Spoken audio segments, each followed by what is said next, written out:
સુપ્રભાત અને આજે જો આપણે ગામમાં એક જગ્યાએ કામ છે, થોડુંક બેલા ઉપાડવાનું, તો આપણે કામે જઈએ છીએ.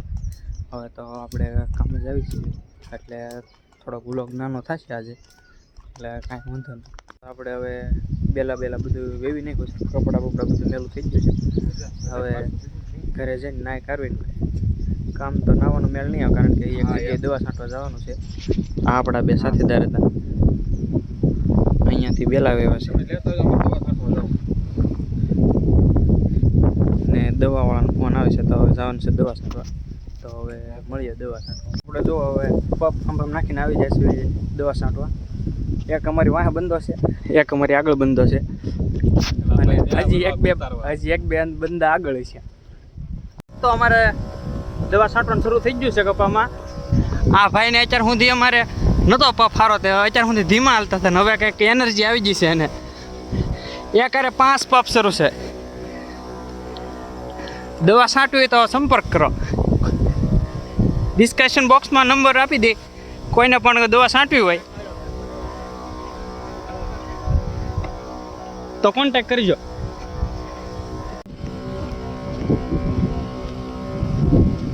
જો દોસ્તો દવા છાંટવાનું શરૂ છે, અને આપણી વાહ બધા છાંટ્યા હોય છે દવા, એકારે 5 પપ.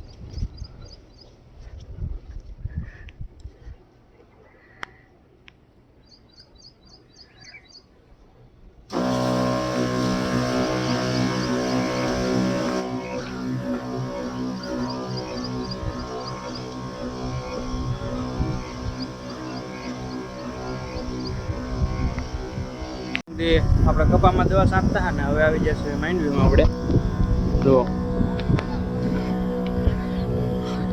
આ રીતે કંઈક દવા છાંટવીશું એમ.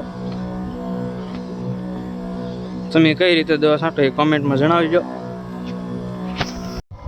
જો ભાઈ દવા છાંટાઈ ગઈ છે હવે, અને આ લોકો પેમેન્ટની વસ્તુ ભરે છે. આપણે પપ નથી ખાલી તો આપણે દવા છાંટીશું, એટલે થઈ ગયું ખાલી બળી થાય. તો આપણે જો દવા છંટાઈ જઈએ છીએ, અને આપણે જો ઘરે જવી છે, ઘરે જઈને લોટેશ્વર જવાનું છે નાઇટ આવી. તો હવે મળીએ લોટેશ્વર જઈએ. જો બધું કામ પૂરું કરીને નાઇટ હોય, હવે જાવી છીએ લોટેશ્વર. પછી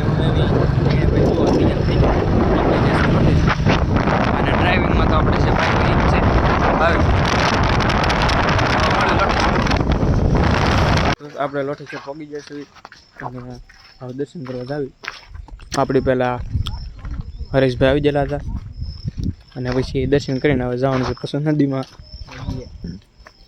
મનીષભાઈ ઓમ નમઃ શિવાય. દોસ્તો આપણે જો આરતીમાં આવેલા છે, ને આપણે જો દીપમાળા ભરવાનો ટાઈમ થઈ ગયો છે આરતીનો, એટલે આપણે હવે દીપમાળા ભરવી છે.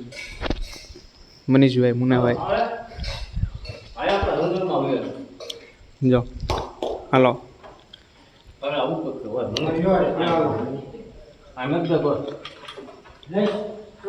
જો આપણે ઘરે જવું છે, અને વિડીયો કેવો લાગ્યો એ કમેન્ટમાં જણાવજો. સારો લાગ્યો હોય તો લાઈક કરજો, શેર કરજો, અને સબસ્ક્રાઈબ કરવાનું ભૂલતા નહીં. મળીએ નવા વ્લોગમાં.